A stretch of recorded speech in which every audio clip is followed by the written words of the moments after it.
أعلنت الكونفدرالية الإفريقية لكرة القدم اليوم الثلاثاء رسمي منحها جائزة التميز للملك محمد السادس ورئيس رواندا ضمن حفل تحتضنه العاصمة الرواندية في 14 مارس الجاري.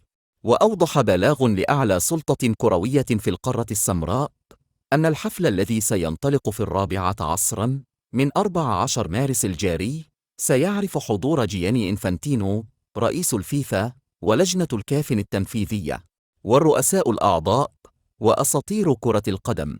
وكشفت مصادر صحفية في وقت سابق أن الكونفدرالية الإفريقية لكرة القدم كانت قد دعت الملك محمد السادس ورئيس رواندا لتسلم جائزة التميز التي تعتبر جائزة شرفية. تجدر الإشارة إلى أن العاصمة الرواندية كيغالي ستحتضن مؤتمر فيفا يوم 16 مارس المقبل، وسيعرف إعادة انتخاب إنفانتينو رئيساً لولاية جديدة لغياب أي مرشح جديد لهذا المنصب.